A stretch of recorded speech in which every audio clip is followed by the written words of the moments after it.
lá. Muito bem.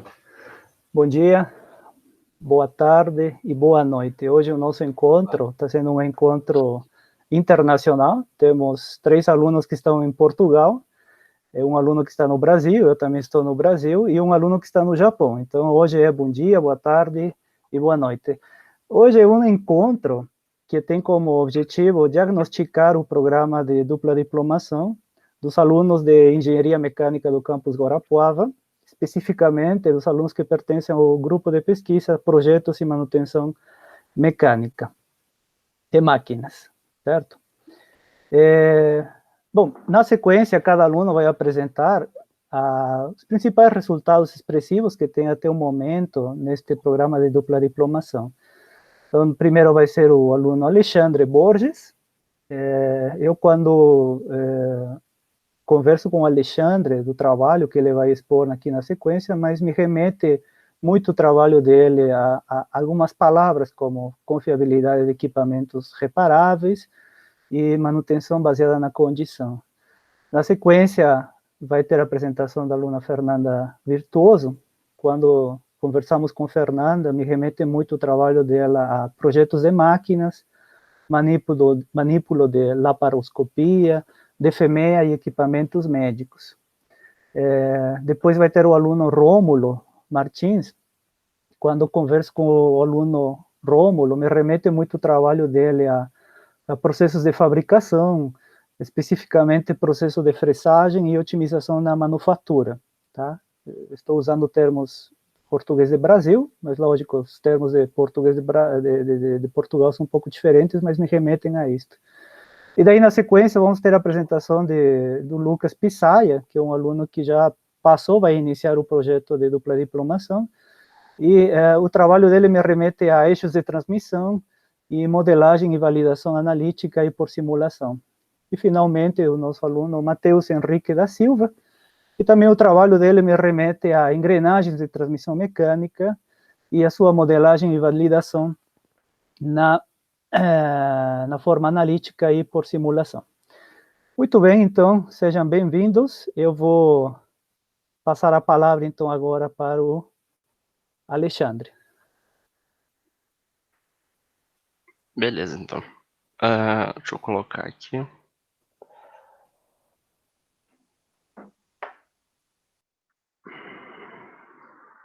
Vocês estão vendo o slide? A gente sim, né? Sim. Então, beleza. Como o senhor falou, meu nome é Alexandre, sou orientado pelo professor Davi e pela professora Carla aqui em Portugal.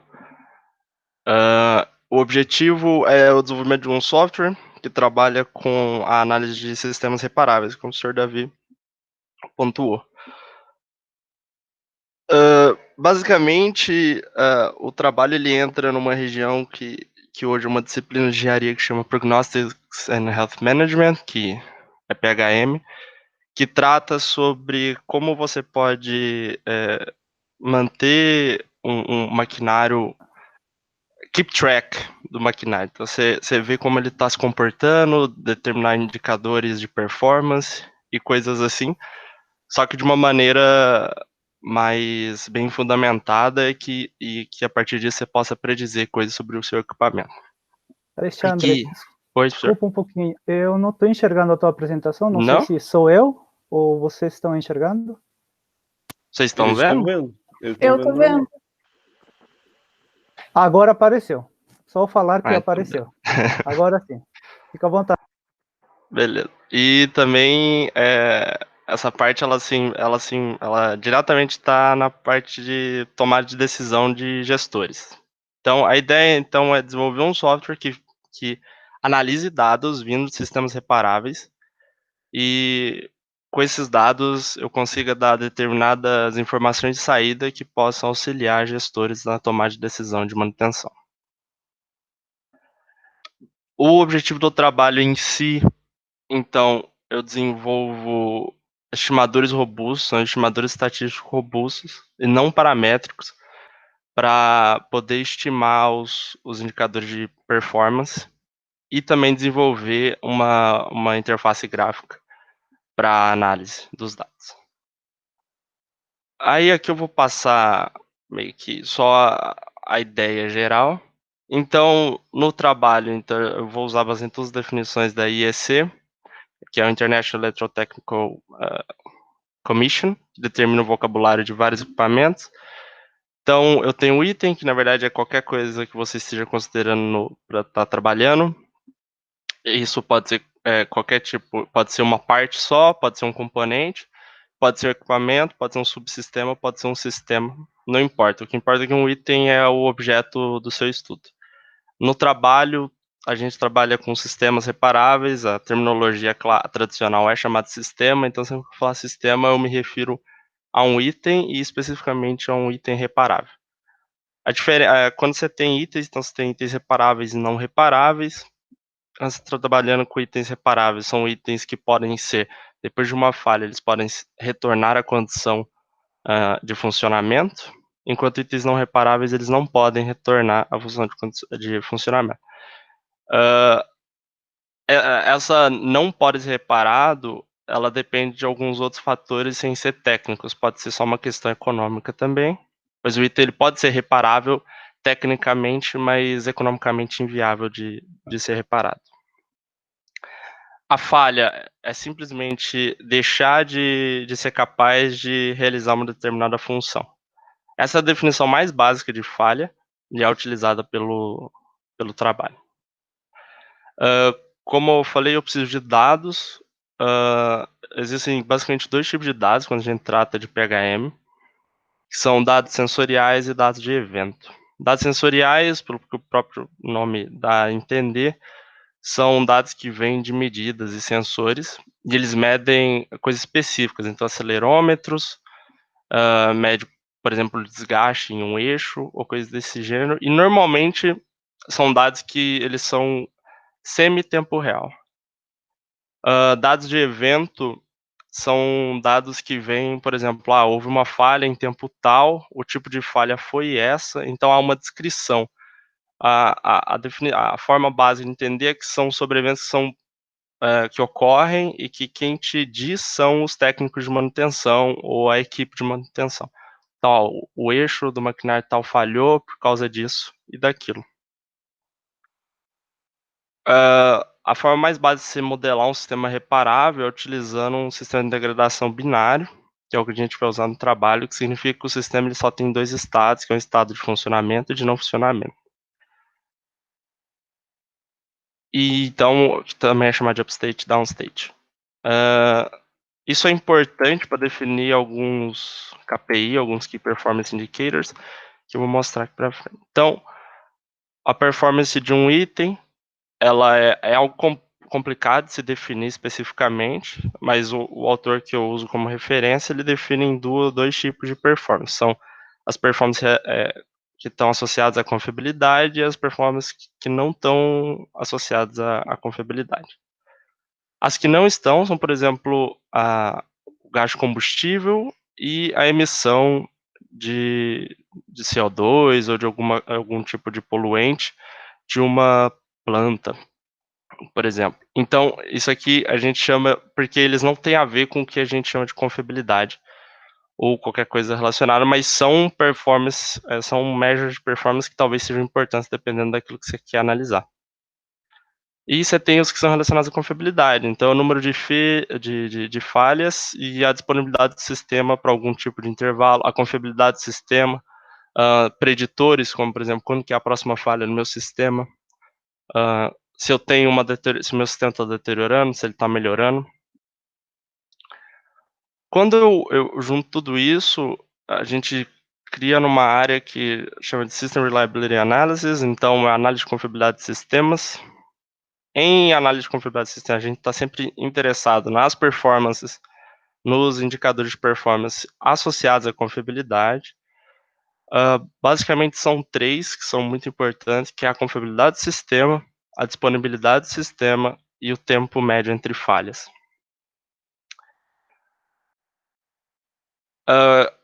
E aqui algumas definições. A confiabilidade, qualitativamente, é só qual que é a probabilidade dele conseguir terminar uma determinada missão. Então, se eu tenho uma missão de 100 horas, qual que é a probabilidade do meu sistema conseguir terminar aquela missão, conseguir completar essa missão de 100 horas? Quantitativamente, então, é a probabilidade de um determinado intervalo, ele conseguir atingir a função requerida. Então, a disponibilidade é a habilidade de estar num estado que ele consegue trabalhar, no nosso caso é binário, então qual é a habilidade dele estar no upstate. Quantitativo, então, é a probabilidade de que ele esteja no estado 1, no meu caso, que é o que a gente definiu, onde o upstate ele é dado pelo número 1 e o downstate é dado pelo número 0. E aqui a gente tem uma definição. Eu chamei de... normalmente a gente só chama de time between failures. Porém, a IEC ela define como operating time between failures e ela difere essas coisas. Então, por mais que no trabalho utilize time between failure, a IEC ela discrimina entre os dois, porque o tempo entre falhas padrão, ele considera o tempo entre reparos. Então, vai ser o tempo entre a falha que você tem até a próxima falha, só que somando o intervalo que teve para o reparo da primeira falha. O operating time, ele desconsidera o tempo entre reparos. E o tempo médio, então, é o valor esperado do seu intervalo de tempo entre falhas. Então, basicamente, o trabalho se divide em duas partes. A parte de modelagem de tempos de falha e a parte de modelagem de tempos de reparo. Para a modelagem de tempos de falha, a gente normalmente usa o que chama de processo de contagem. Os mais utilizados estão o processo de Poisson homogêneo, o processo de Poisson não homogêneo e o processo de renovação. Algumas preliminares, então, no nosso caso, o tempo entre falhas é dado pela variável aleatória xi, o tempo até a 20ª falha é dado pela variável aleatória t. E o tempo entre reparos a gente considera eles para fazer essa modelagem. Então, o processo estocástico, a variável aleatória é nt. Essa variável aleatória ela nada mais é do que o número de falhas no tempo t. E ela também salva, entre aspas, quais são os instantes onde essas falhas ocorrem. A principal característica de um processo estocástico, que a gente chama de função de intensidade, que por mais que essa equação basicamente que ela está falando é a função de intensidade vai ser a probabilidade de ocorrer uma falha num determinado intervalo de tempo, dado a história do meu processo, e eu divido isso pelo tempo para poder ter uma taxa. Então, essa aqui é a ideia básica. Então, como eu falei, você tem o processo de Poisson homogêneo. O processo de Poisson homogêneo é um processo estocástico, é o mais simples que tem. Normalmente, a gente usa para modelar a parte de vida útil do sistema. Então, você tem a curva da banheira, vai ser a parte onde a curva da banheira ela é constante. Normalmente, ele segue um processo de Poisson homogêneo, que é caracterizado por um parâmetro só, lambda, que é uma constante. Estatisticamente falando, é um processo onde você tem uma sequência de variáveis aleatórias independentes e exponencialmente distribuídas. O processo de Poisson não homogêneo é uma generalização do processo de Poisson homogêneo, onde ao invés desse lambda ser constante, ele agora depende do tempo. Então, eu simplesmente faço ele depender do tempo e eu tenho o processo de Poisson não homogêneo. A questão é que agora ele deixa de ser identicamente distribuído as variáveis aleatórias, o que dificulta muita coisa no processo. Como definir o que é o mean time between failures de um processo de Poisson não homogêneo não é tão simples.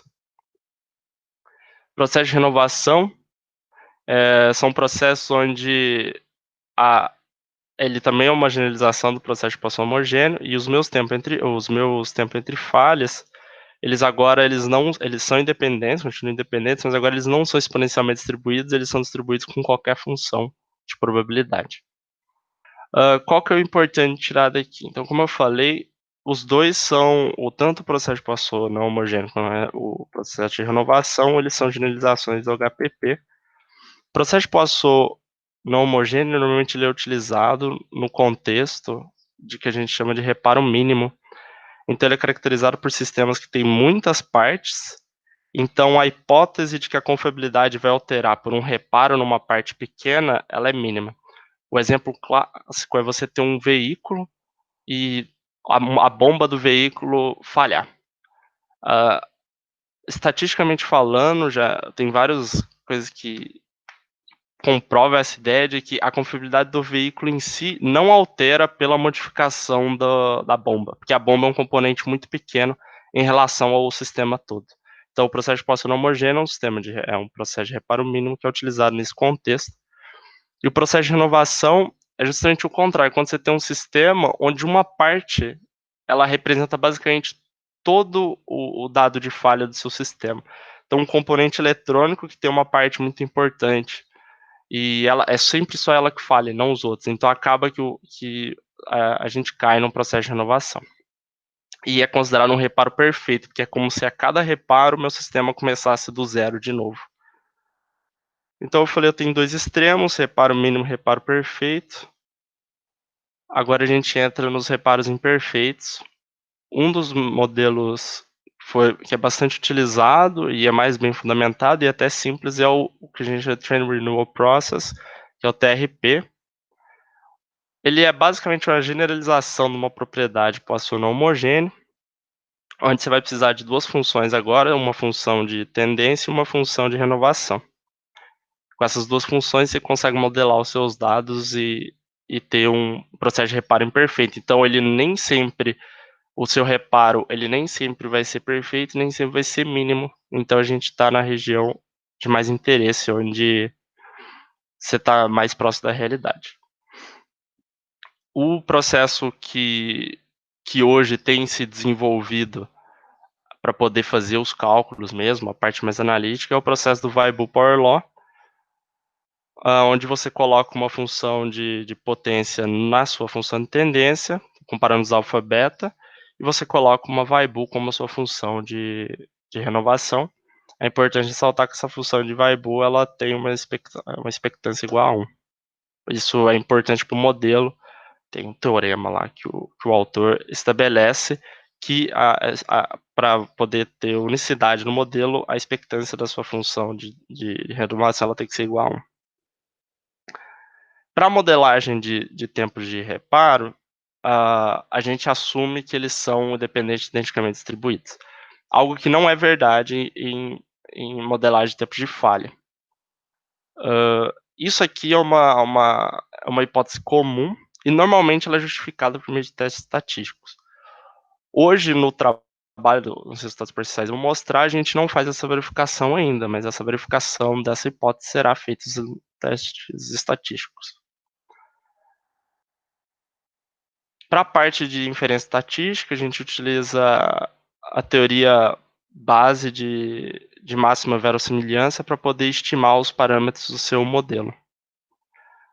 Basicamente, o que a teoria de máxima verossimilhança determina é que tem uma função que ela consegue medir quão próximo está aqueles seus parâmetros de representar o seu modelo.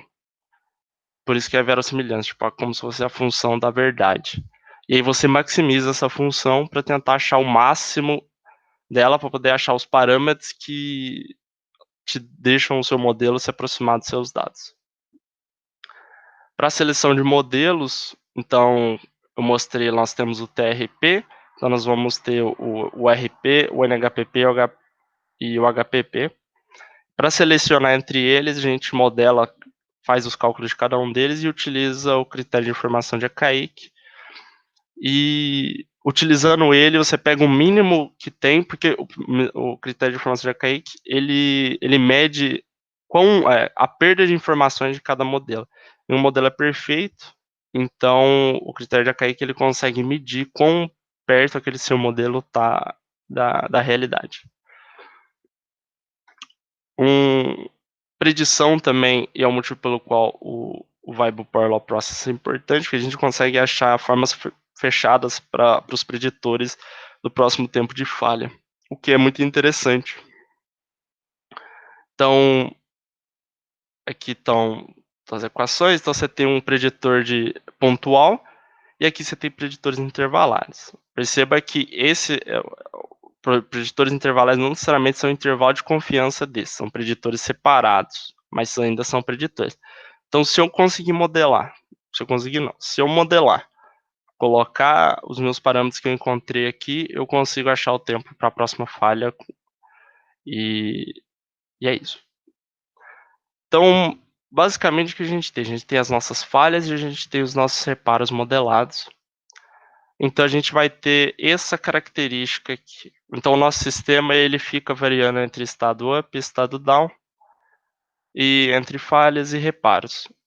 Usando esse contexto, eu consigo utilizar a parte de modelagem e simulação de processos estocásticos para poder derivar os meus performance indicators.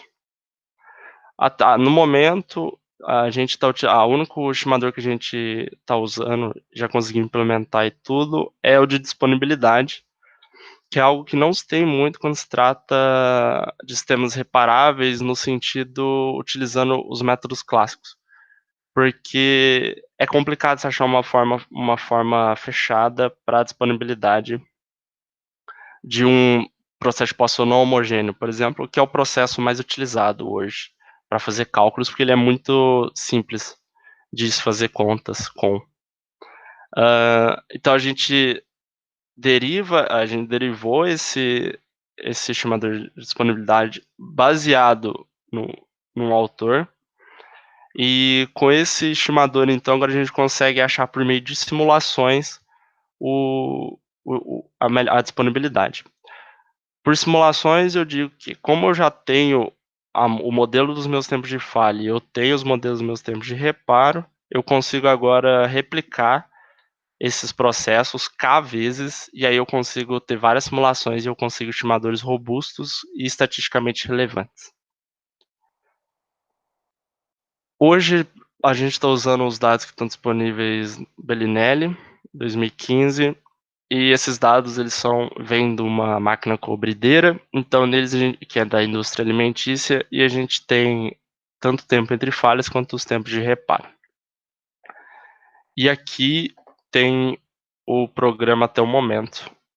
Então eu importo esses dados, o programa ele modela tudo sozinho, ele determina quais são os melhores modelos, ele faz os testes relevantes e ele dá o output das coisas que são importantes para o operador. Até o momento a gente tem apenas então o tipo de modelo, os parâmetros, as predições e a disponibilidade que ele calcula também baseado no tempo. Para as próximas coisas que têm que ser implementadas no programa, então, é o indicador de confiabilidade e o estimador de mean time between failures, que ele também pode ser, em certas formas, substituído a taxa. O ROCOF ele é a taxa de falhas do meu sistema.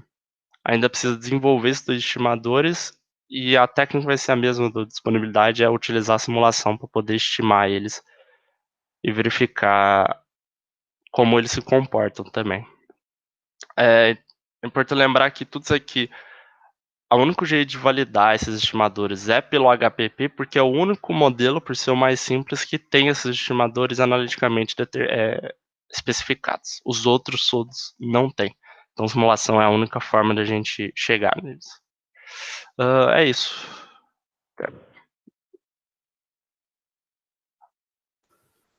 Obrigado, Alexandre.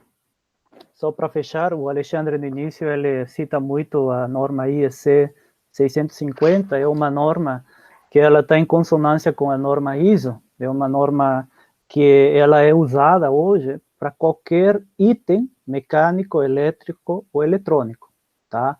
Então é uma norma que abraça qualquer tipo de item, certo? E essa norma está diretamente relacionada para definições de itens relacionados à dependabilidade ou confiabilidade, para justamente fazer esse prognóstico ou a predição de uma eventual falha ou avaria também. Muito bem. Agora, então, eu vou passar a palavra para a Fernanda. Então, olá, pessoal. Deixa eu...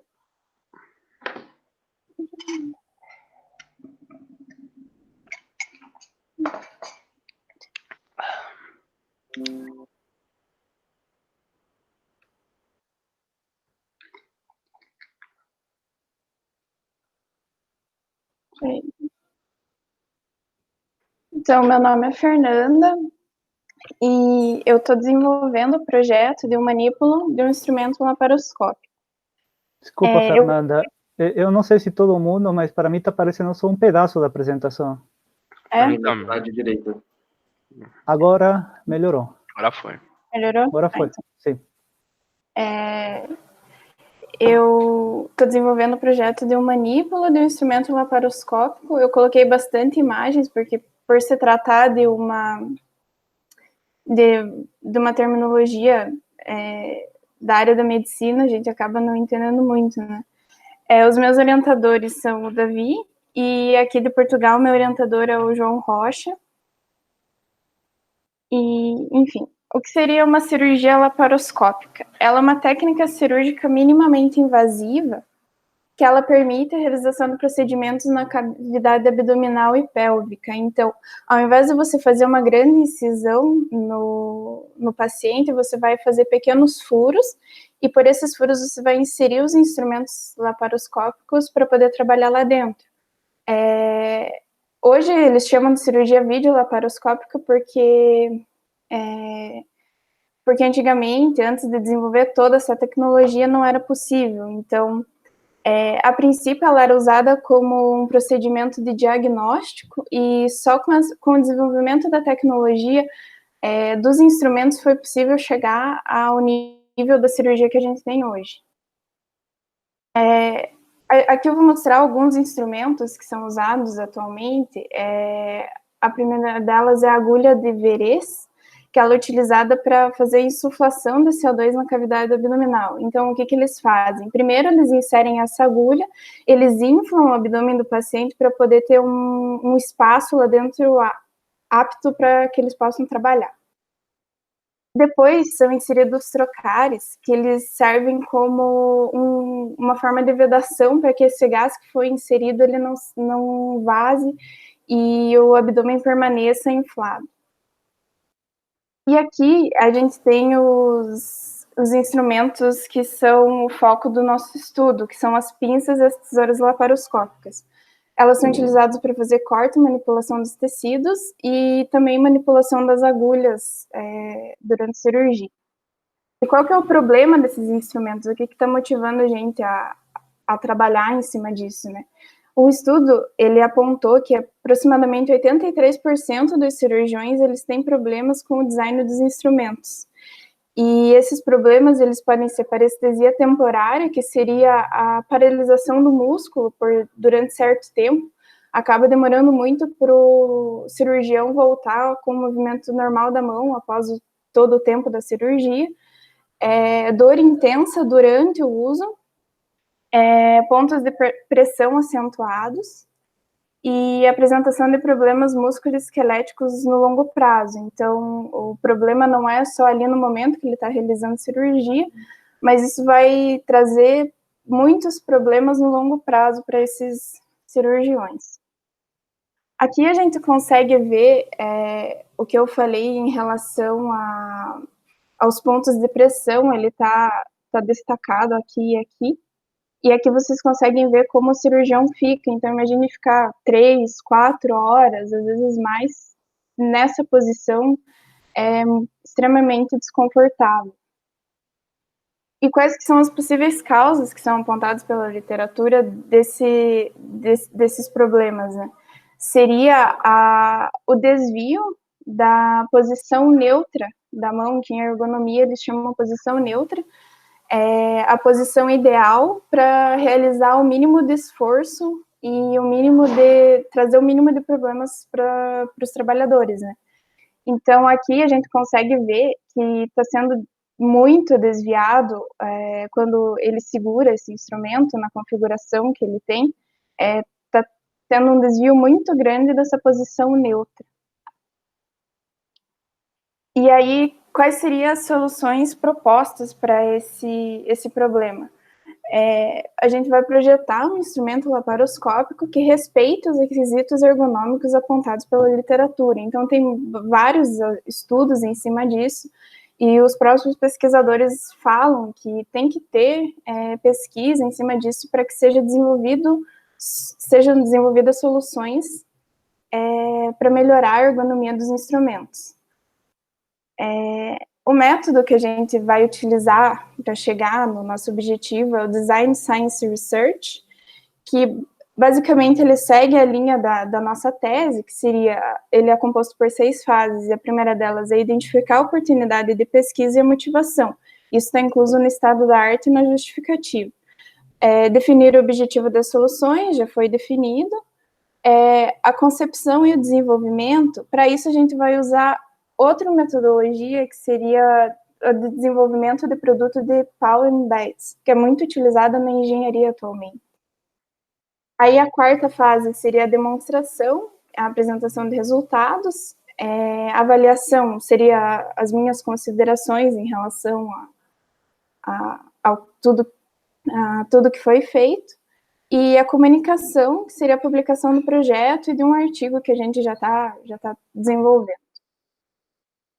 E na fase de concepção e desenvolvimento, a gente vai utilizar a metodologia de Power Embeds, e ela é composta por 4 fases, que seria a primeira, a definição das tarefas, que seria a pesquisa e elaboração da lista de requisitos, design conceitual, identificação de problemas. Para isso, a gente vai usar o DFME, árvore de projeto e árvore do produto, que eu vou mostrar mais à frente. Aí a realização do projeto seria o desenvolvimento do protótipo, do produto e algumas melhorias, né? Eu coloquei protótipo porque essa metodologia ela é interativa, então eu não preciso necessariamente seguir uma ordem linear as fases. Por exemplo, quando eu aplicar o DFME, eu posso ver que eu posso fazer algumas modificações e assim vai até eu chegar num produto final, que seja considerado que já foram feitas todas as melhorias, enfim. Aí a gente vai fazer o detalhamento do projeto, que seria apresentar manuais, folhas de cálculo, desenhos técnicos, dentre outros documentos que sejam necessários. Então, eu já elaborei a lista de requisitos, e aqui eu apontei os mais importantes, porque é uma lista bem extensa. Então, o que eu considerei mais importante dessa lista seria possuir 2 componentes de controle independentes, mais à frente vocês vão poder ver com as imagens que eu coloquei. O ângulo entre o eixo e o manípulo tem que ser entre 14 e 50 graus, alavancas com no mínimo 120 milímetros quadrados, peso de aproximadamente 40 gramas, comprimento de no mínimo 100 milímetros, diâmetro da seção transversal cilíndrica entre 30 e 50 milímetros. E Power Embeds, ele fala que nessa lista de requisitos tem alguns que você vai ser considerado extremamente fundamentais, que não podem ser excluídos, e alguns que são desejos dos usuários, que eles podem trazer melhorias, mas não necessariamente precisam ser respeitados, porque às vezes algum requisito obrigatório ele exclui algum desejo que não pode ser cumprido. Então, aqui a gente tem alguns desejos que foram apresentados todos pela literatura. Por exemplo, que o design deve ser simétrico, a forma da seção pode ser retangular ou cilíndrica, mas a cilíndrica é mais confortável, o manípulo pode ser no formato tipo pistola, o ângulo ideal entre o eixo e o cabo de 45 graus, para que a mão permaneça na posição neutra, e a pega deve ser feita com as palmas das mãos. Aí aqui a gente consegue ver aquela questão que eu falei do ângulo entre o eixo e o cabo, que seria esse ângulo de 45 graus aqui, que ele resulta em 135, né, na outra extremidade. Você consegue ver, esse aqui é um exemplo da literatura, que também respeita esse requisito. E aqui, um dos requisitos que eu considerei mais importante, que mudou o rumo do meu projeto, foi os estudos em cima das vantagens do tipo pistola, que seria que toda a superfície da mão fica em contato com o manípulo. Então, isso resolve aquele problema apresentado, que seria as zonas de alta pressão. E a mão fica mais próxima da posição neutra, utilizando esse formato. Então, resolve aqueles 2 problemas que foram apresentados lá em cima, né? Aí a gente partiu para a árvore de projeto. Eu não sei se vocês conseguem ler aí, que eu acho que está um pouco pequeno, mas Aí a gente subdividiu o nosso instrumento em sistema, subsistema e nos seus principais componentes, para poder fazer todo o resto do estudo que vem a seguir, né? Aí, para isso, a gente definiu a função global do nosso projeto, que ele vai ter como entrada energia mecânica e ele vai dar para a gente energia mecânica, que seria a movimentação. Você vai apertar um botão e ele vai movimentar a pinça. Então, não tem conversão de energia. E daí, dessa função global, a gente abriu na árvore de funções, abriu em algumas fases que você vai ter para ter esse resultado final, né, que seria a movimentação da pinça. E aí a gente fez o DFMEA. Eu não coloquei aqui porque são muitas tabelas e vai ficar muito extenso, mas o resultado importante que a gente teve foi que a gente avaliou primeiro o sistema como um todo, que seria um instrumento laparoscópico, e os seus subsistemas. E a gente avaliou só em relação à severidade, e com isso a gente conseguiu ver qual dos subsistemas são mais críticos para o nosso produto. E como vocês podem ver, eles ficam muito próximos aqui, mas de certa forma o manípulo ergonômico ele é mais crítico, principalmente para a saúde do médico. E por causa disso a gente fez um DFMEA de subsistema focando no manípulo ergonômico. E esse DFMEA vai dar para a gente possíveis falhas que podem acontecer e possíveis modificações no projeto que a gente pode fazer para evitar, já para prever que essas falhas não aconteçam. E aqui tem o meu primeiro resultado, que é o meu primeiro protótipo. Como eu falei, é um método interativo, então ele vai sofrer modificações, com certeza, né? E aqui eu já consigo mostrar alguns dos requisitos que foram respeitados. Aqui, no caso, aquele ângulo lá, aqui eu destaquei o ângulo de 135 graus, que é a mesma coisa, né, que o 45 aqui desse lado. E aqui os dois componentes de controle independentes, então respeitando alguns dos requisitos que foram apresentados. Outros requisitos que a gente conseguiu atender nesse primeiro protótipo foi a questão da simetria, a seção transversal cilíndrica, o formato tipo pistola, o ângulo de 135 entre o cabo e o eixo e a pega feita com as palmas das mãos. Aí as próximas fases do nosso projeto seria a publicação do artigo, que ele entra na fase do método de DSR para validação do nosso produto, o desenvolvimento do mecanismo de transmissão, que eu ainda não fiz, e o meu projeto sofreu muita modificação desde a ideia inicial, que a princípio seria um manípulo, seria eletrônico. Aí eu conversei com o meu professor, a gente decidiu fazer só o estudo ergonômico. Aí depois eu modifiquei de novo e eu vou acabar fazendo um manípulo mecânico por conta do custo, do peso. São vários fatores que influenciaram nessa mudança, né? E o final vai ser a quarta fase da metodologia de Paul Banks, que vai ser o detalhamento do projeto, né? A apresentação dos documentos e essas coisas. A minha apresentação é essa. Muito obrigado, pessoal, por ouvir. Obrigado, Fernanda. Só para fechar também e complementar aqui, a Fernanda, ela, no método que ela usa, ela tem que constantemente ir validando, tá? E essa validação é feita através de ensaios, então é o protótipo que vai ajudar a validação desses ensaios. Este protótipo, até a Fernanda citou muito a palavra desejos, tá? Mas queria que fique bem claro que não são desejos da pesquisadora, ou seja, não é uma escolha subjetiva. Inicialmente, a gente estava partindo para fazer uma clínica, então pegar um número de pessoas e fazer testes em laboratório, mas em função da pandemia, isso daí é impossível de ser feito agora.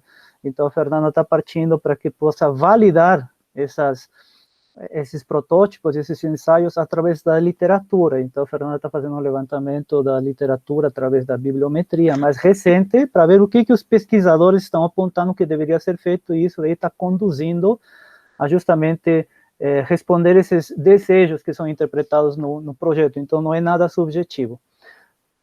Muito obrigado. Rômulo, fique à vontade, por favor. Tá bem, então, boa tarde, bom dia, boa noite para todos. Estão todos a me ouvir? Isso, ok. Como o professor Davi apresentou, eu me chamo Rômulo, estou fazendo dissertação, a tese do mestrado, com o título de Sistema Inteligente no Processo de Fresagem. Estou sendo orientado aqui em Portugal pela doutora Isabel Pereira, da coordenação do grupo matemático, pelo João Eduardo Ribeiro, que é coordenador da engenharia industrial, e pelo Brasil, o doutor Davi Lira, nosso professor aqui. Vou passar com vocês, basicamente, feito na minha visão bibliográfica, o que se trata, na verdade, quais são os objetivos da minha dissertação, da minha tese. Surgiu através da necessidade de produzir um processo de fresagem com melhor qualidade, mas a gente precisou definir primeiro o que seriam os nossos critérios de qualidade. Esse tema iniciou em 2016, com a aluna Tânia Dias e com o Nuno Paulo. Para a Tânia, o que foi dito como qualidade foi a rugosidade, então ela buscava como sendo qualidade as superfícies que apresentavam menor irregularidade, melhor rugosidade, e para o aluno Paulo foi a questão das vibrações. Quanto menor o nível de vibrações, seria melhor. Então, o objetivo geral da tese seria a entrega de um software capaz de prever quais seriam os parâmetros ótimos para alcançar o objetivo desejado dentro da expectativa, né, da qualidade, da rugosidade e das vibrações. Então, aqui nos fundamentos teóricos, foi necessário passar pelo termo geral do que são os processos de maquinagem, porque, no geral, o software desenvolvido, ele foi desenvolvido, a princípio, com testes realizados pela fresagem, mas ele pode ser aplicável também para outros processos de fábrica. Por exemplo, vai ser feito, se não me engano, para torneamento. Explicar um pouco, né, do aumento da qualidade, a necessidade, passando pelo comando numérico. Reforcei um pouco da importância dos parâmetros da fresagem, nos quais a gente levou em consideração aqui os que são os mais usuais: velocidade de corte, velocidade de avanço, penetração axial e radial. E trouxe os conceitos da rugosidade, da vibração, e agora vou entrar um pouco mais a fundo no que seriam os métodos utilizados para otimização. O método de Taguchi, ele é conhecido como um método de otimização, no qual você faz um design de experiências. Ele traz metodologias que sugerem como você deve desenhar o seu experimento, a sua experiência. No caso, a minha tese, eu vou trabalhar com 4 parâmetros: velocidade de corte, avanço, penetração axial e radial, e eu tenho um número de níveis, ou seja, uma limitação que varia entre 2 valores. São 2 níveis, ou seja, por Taguchi, ele sugere que eu monte uma matriz com 16 ensaios. O método de Taguchi já é um tipo de otimização que traz bons resultados, mas como sugestão da professora Ana Pereira, nessa tese a gente vai trabalhar mais em cima, para o software a gente trabalhou especificamente em cima do método de superfície de resposta. O método de superfície de resposta, ele requer que você tenha resultados de ensaios, porque ele desenha a superfície que melhor descreve o problema que você tem. Por isso, ele precisa partir de valores reais para chegar em algum resultado. Normalmente, você tem que, né, desenhar a função. Vários casos, é dito e comprovado que muitas vezes a função linear, primeiro grau, é suficiente para descrever o problema. Então, muito do método de superfície de resposta se baseia aqui já nesse modelo da função, em que nós temos o y como sendo a nossa variável resposta. O nosso beta seria o nosso coeficiente a ser estimado. Pode-se dizer de uma maneira mais simples que no método, né, de superfície de resposta, a gente vai trabalhar basicamente com 2 parâmetros, que são variáveis e que a gente tem controla aqui em Portugal, e os que são independentes, que são aqueles que vão dizer o quão importante é cada um daqueles parâmetros. Então, esse seriam o X, que são os nossos coeficientes, que variam, são independentes, e o beta, que é o que a gente vai ter controle, são os que vão ser estimados. Caso o erro encontrado na função seja muito grande, a gente pode partir para os modelos com grau de maior ordem. Dentro da metodologia do método de superfície de resposta, tem o algoritmo genético, que é esse daqui. O método algoritmo genético ele é baseado no princípio darwiniano genético, em que ele vai fazer mutações com os resultados obtidos e, a partir dessas mutações, aqueles que apresentarem melhores resultados através da experimentação, eles continuam, eles se propagam. E aqueles que não representarem os resultados esperados, morrem, deixam de ser passados para frente. Então, já para a modelagem do nosso problema, foram desenvolvidas 8 funções, para que o software possa analisar qual delas trará o melhor resultado. E agora eu vou partir, como eu disse, foram 2 estudos de caso, né? Aqui eu trago um estudo mais aprimorado sobre os resultados de Taguchi e de método de superfície de resposta para Tânia, que é o 3.1, caso de rugosidade. A matriz montada para Tânia em relação ao método de Taguchi, como sugerido, com 16 ensaios. E a mesma coisa, e os mesmos resultados são apresentados para averbação a partir dos resultados do número. Agora, o meu trabalho começa basicamente também na validação do que foi desenvolvido por eles, para que eu possa validar os resultados através do software que foi desenvolvido.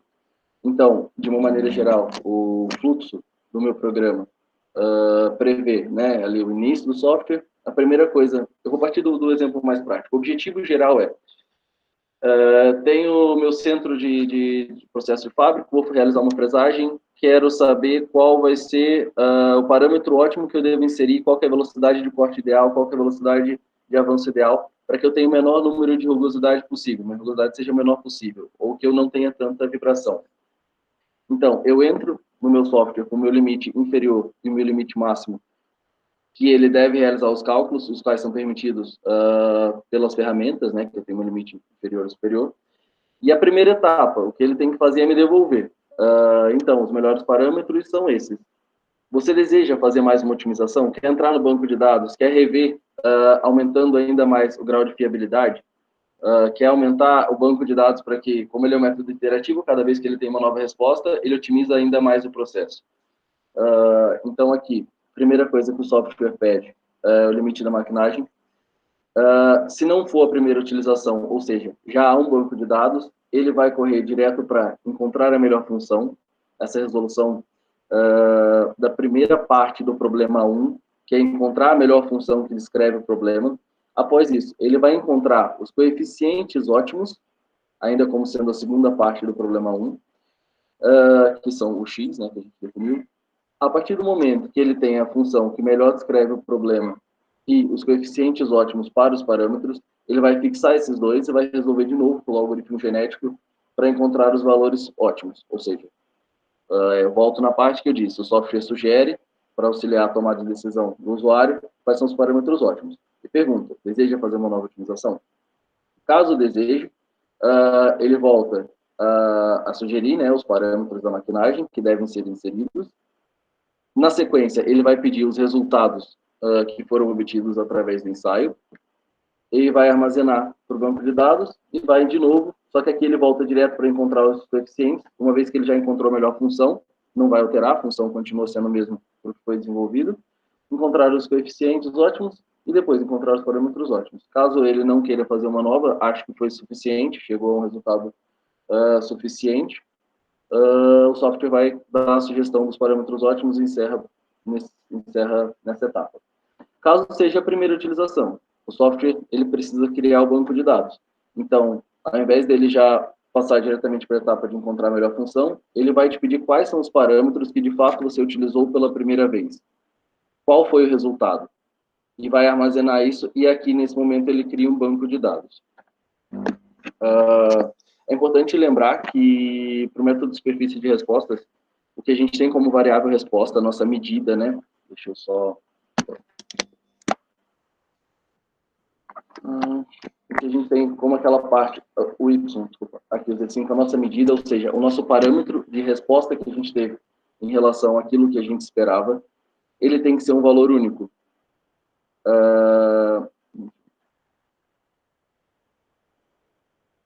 Ele tem que ser um valor único. Portanto, por exemplo, quando a gente trabalha com vibração, nós temos a vibração triaxial, X, Y, Z.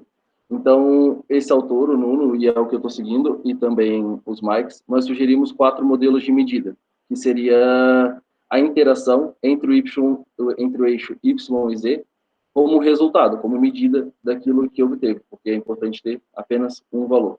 Teríamos 3.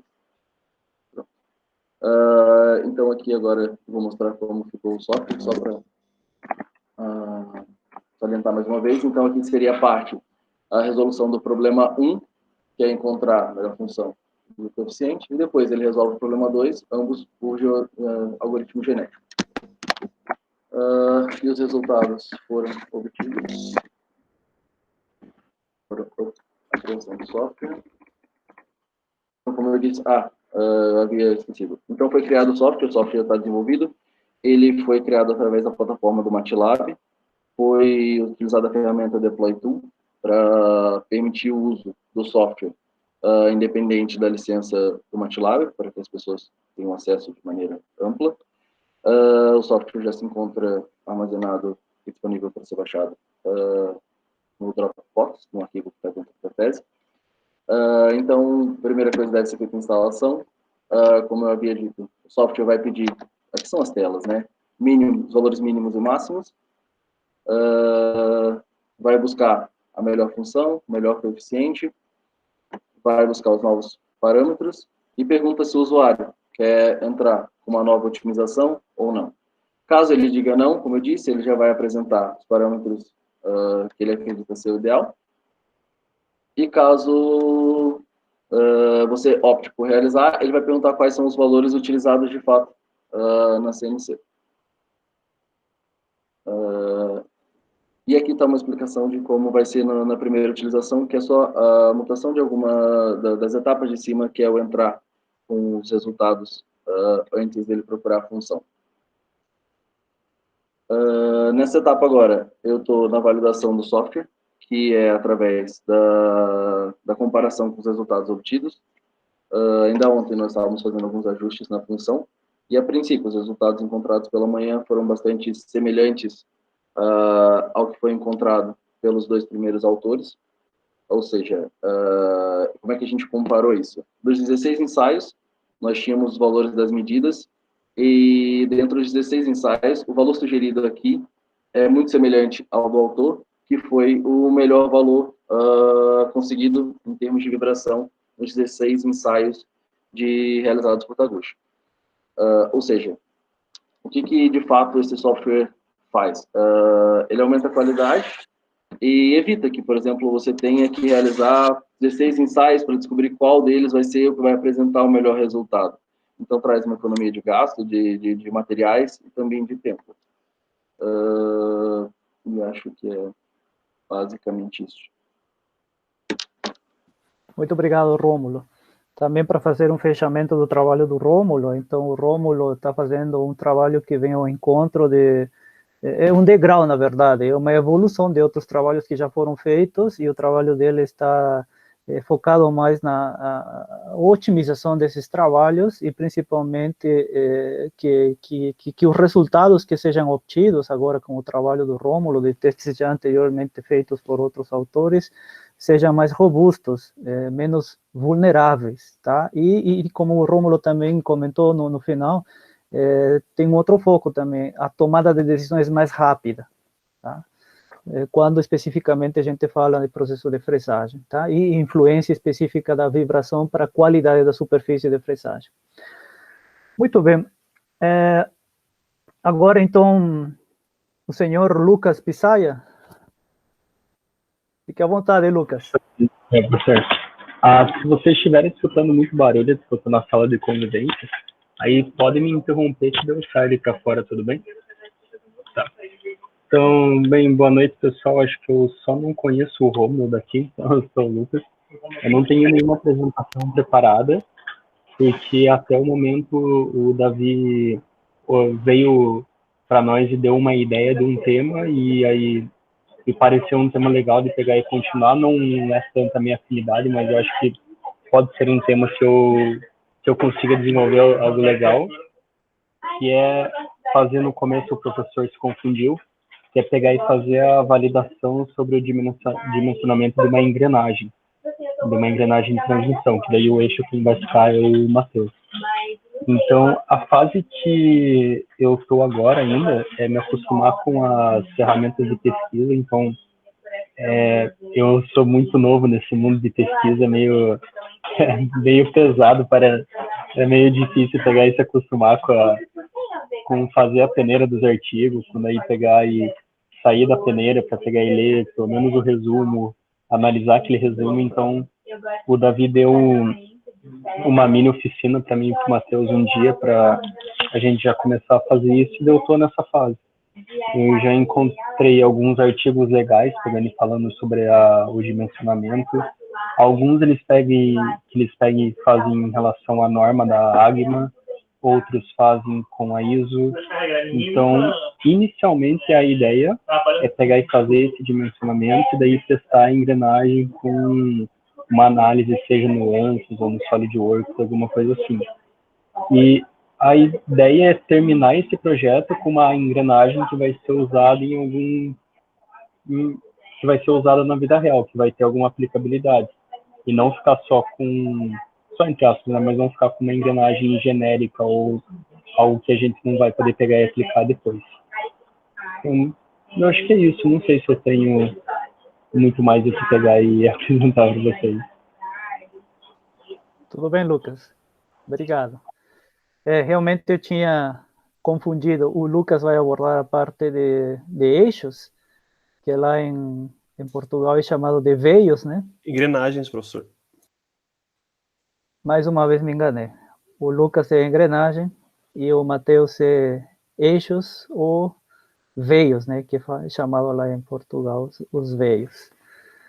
Muito bem. Vou modificar mais uma vez. Matheus, por favor, fique à vontade.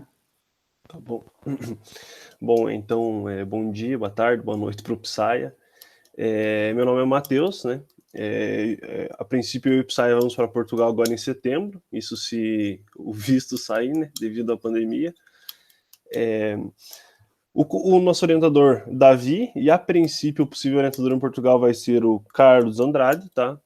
Como o professor Davi já falou, se confundiu um pouquinho, eu vou ficar com a parte de eixos. E como o Psaia também falou, a gente está em fase de aprendizado sobre pesquisa, porque, sinceramente, eu aprendi agora, nessas 2 últimas semanas, que as pesquisas que eu fiz até hoje dentro da UTFPR, eu acabava pegando um material lixo, digamos assim, né? E a partir do mini oficina que o Davi nos ensinou aí a estar pesquisando em plataformas mais confiáveis e tudo mais, eu posso mostrar um pouquinho do que eu já fiz aqui como rascunho, as coisinhas que eu tenho até agora, para vocês verem como é que está o andamento da minha pesquisa, que seria mais ou menos entender um pouco sobre revisão bibliométrica, busca sistematizada. Eu vi alguns vídeos no YouTube e fui mais na prática também, mexendo bastante tanto no SWTS, que indica periódicos, né, ou no SJR, que também é um indicador, mas mais de prestígio, e também no Science Direct, né. Deixa eu apresentar aqui rapidinho.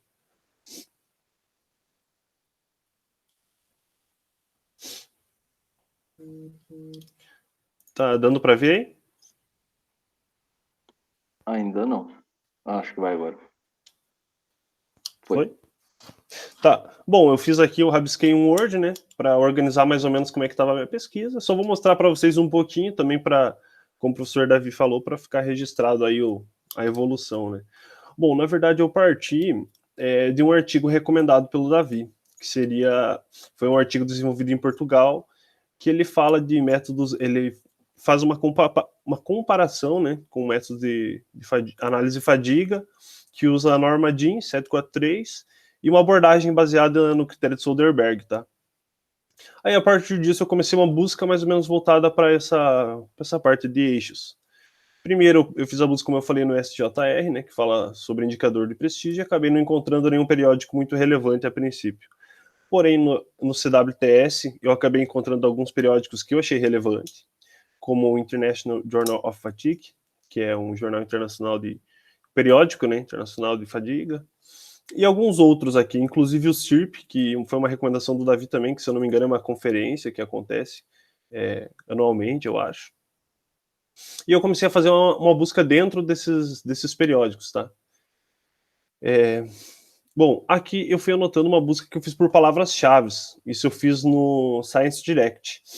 Eu encontrei algumas palavras-chave principais, principalmente nesse artigo recomendado pelo Davi aqui, e também em alguns outros que eu fui vendo dentro desses periódicos aqui. E a partir das palavras-chave, com uma busca no Science Direct, eu comecei a achar uns artigos mais legais. Por exemplo, eu fui dividindo por palavras-chave, né, e os artigos que eu encontrava com cada palavra-chave que me interessava. Por exemplo, com a palavra-chave aqui, eixos de aço e tal, eu encontrei esse artigo que fala de análise de falha no acoplamento com uma trituradora. A princípio, o título, a parte de trituradora não me interessava, mas eu entrei, li o abstract e falava muito sobre essa questão de análise de falha do eixo, então acabou sendo interessante para mim. Por exemplo, aqui com a palavra-chave da norma DIN, né, eu acabei encontrando alguns artigos interessantes também, e assim por diante, sabe? Essa foi a pesquisa que eu fiz voltado mais para a palavra-chave. Aí eu encontrei também um artigo interessante que estava nos citados, dentro daquele recomendado pelo Davi, que eu achei bem interessante também.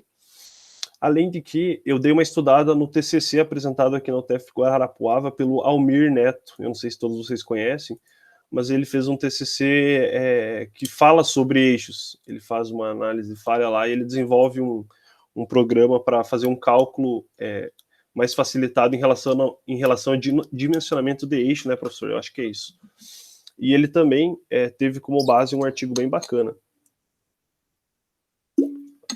que fala sobre a aplicação de um sistema de software para análise de falha em eixos em engenharia mecânica. Então foi um artigo que eu achei bem bacana e eu separei para estar usando já também. Bom, além disso aqui, eu separei no Excel aqui. Mais ou menos os artigos que mais me interessaram, sabe? Para eu já ir organizando, eu me organizar sobre o que está sendo pesquisado nessa área, o que o pessoal está pesquisando atualmente sobre eixos, sobre critérios de falha, etc., sobre eixos. Esses artigos eu separei aqui, ó, por autor, título, metodologia, resumo, o periódico, o país e o ano. Como vocês podem ver aqui, o artigo mais antigo que eu peguei é de 2015, então são pesquisas bem recentes, tá? Eu estou tentando filtrar, assim, materiais que estão sendo estudados recentemente.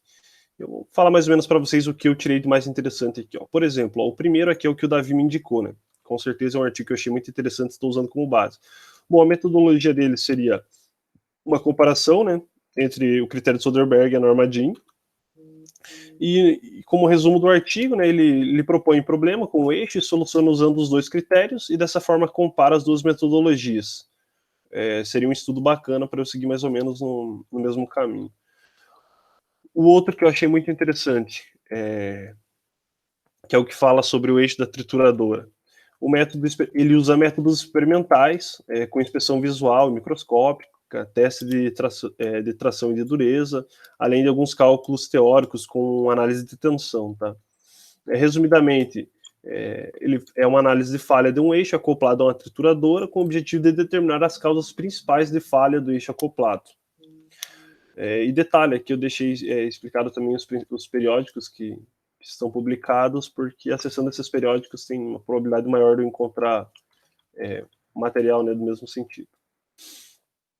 Bom, o outro artigo que eu encontrei aqui também, ele faz testes experimentais, como nesse anterior aqui, com eixos de um certo material aqui que eu confesso que não sei que material é esse para explicar para vocês, mas está lá no artigo bem detalhadinho. E como resumo, ele estuda o efeito de uma tensão de cisalhamento estático intermitente na resistência à fadiga de dois tipos de aço temperado e revenido. Tá? Foi um artigo publicado na França, em 2015. Esse é o mais antigo que eu peguei. Bom, e dentro desse artigo, ele deu algumas recomendações lá no periódico, né? Como vocês podem ver aqui, é o mesmo. Ele surgiu como recomendação e eu acabei gostando, inclusive ele tem 2 autores em comum aqui. Tá. Bom, qual que seria a metodologia desse artigo aqui? Ó? Ele faz o cálculo da vida em fadiga por 3 métodos diferentes. Eu, até o momento não conheço esses métodos, né? Vou continuar estudando para conhecer melhor. Bom, resumidamente, então, é um estudo de tensão de elementos estático intermitente na resistência de 2 tipos de aço temperado e revenido, usados para produzir eixos, considerando 3 configurações principais de carga: flexão rotativa, torção estática e torção média. Por último, eu separei aquele que eu comentei do Almir, né, que é uma aplicação no sistema de software para análise de tensão em eixo de engenharia mecânica. E nesse caso, diferente dos outros, ele usa um software do tipo CAD ou CAI, né, e sua diferença em relação aos métodos clássicos de cálculo é apresentado, ou seja, o resumo. Foi feita uma revisão da aplicação desses sistemas de software, baseado em sistemas CAD e CAI, em construções mecânicas, em particular na análise de sistemas, na análise de resistência do eixo e avaliação das suas características. Foi um artigo publicado na Rússia em 2017. Bom, esse material aqui eu fiz justamente para eu conseguir comparar de forma mais fácil o que está sendo estudado sobre esse tema, que metodologias o pessoal usa. Como vocês podem ver aqui, alguns fizeram comparação sobre 2 metodologias já fixadas, outros fizeram testes experimentais. Esse quarto aqui usou alguns métodos também já fixados, porém não muito conhecidos aqui no Brasil, eu acho. E esse último aqui faz uma análise parecida, porém usando softwares. E a minha busca, até o momento, está sendo mais ou menos nesse sentido, de descobrir o que está sendo estudado sobre eixos no mundo todo e principalmente na atualidade. Bom, eu acho que é isso, sabe, professor? Como comentei, a gente está iniciando agora, aprendendo a refinar o material e aprendendo as melhores ferramentas para pesquisa. E esse é o caminho que eu estou trilhando até agora.